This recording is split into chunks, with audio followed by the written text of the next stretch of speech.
this midnight Holy Mass in honour of the birth of Jesus, who is God amongst us, is celebrated as the second most important solemnity in the liturgy of the Church. This day, almost 2020 years ago, it happened that the second person of the Blessed Trinity was born of a virgin in a stable at Bethlehem. Bethlehem, the name means house of bread. And Jesus was placed in a manger, which is now in the Basilica of St. Mary Major's, the prime Marian church in Rome and in the world. Jesus is the food. The manger was the feeding trough for the ox and for the donkey, which was in the stable at Bethlehem. So Jesus is that bread of life at every Eucharist, at every celebration of the Holy Mass. He is the nourishment to sustain us as our daily bread, as is mentioned in the Lord's Prayer. Give us this day our daily bread. That's an invitation, a reminder that we need to receive Jesus in the Eucharist daily. We come to Jesus every time we attend Holy Mass, but the opportunity exists, as it did for the shepherds and angels, to view behind the veil of bread the once babe who has now resurrected from the dead. Jesus is truly present at the elevation of the host when the words of consecration are said by the holy priest. He is substantially present in what appears to be a wafer of bread. Eye has not seen, nor ear heard, neither has it entered into the heart of man what things God has prepared for those who love him. And that's 1 Corinthians 2:9. Love him, receive him, and you will be nourished in life. And the traumas of life will be removed because your love will be greater than any obstacle put in your way. Therefore, visit him and show your love. Visit Jesus in the Blessed Sacrament. You can have the joy of Christmas every time you visit a perpetual Eucharistic Adoration chapel.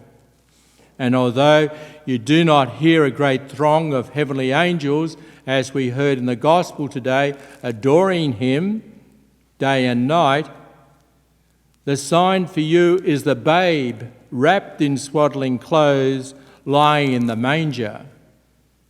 When you see him here, you yourself, with great joy, will realise that I can have Jesus every day in Holy Communion.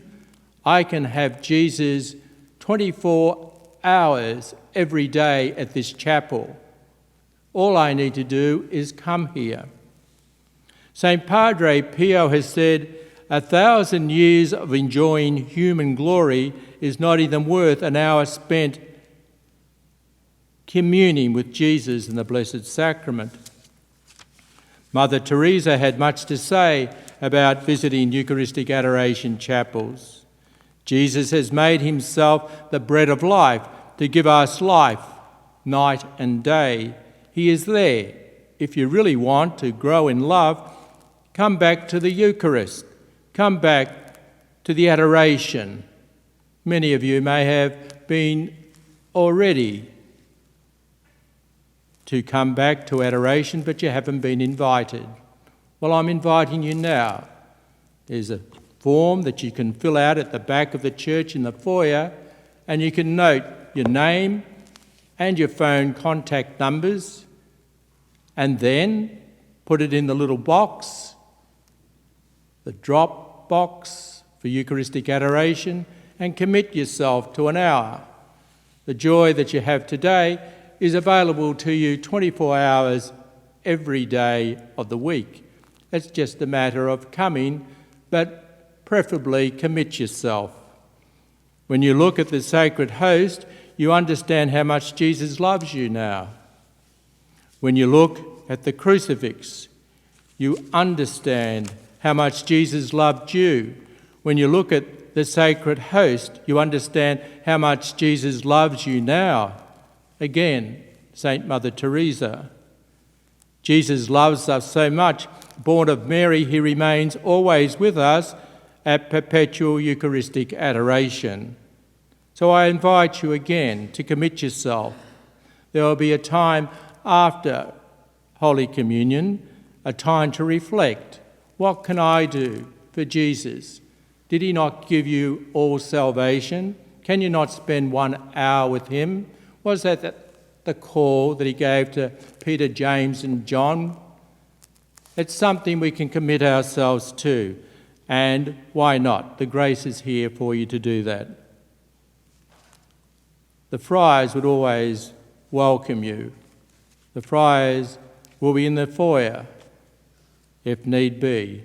And also after Mass, you can bring your handwritten form with you to even downstairs where we'll be having a supper.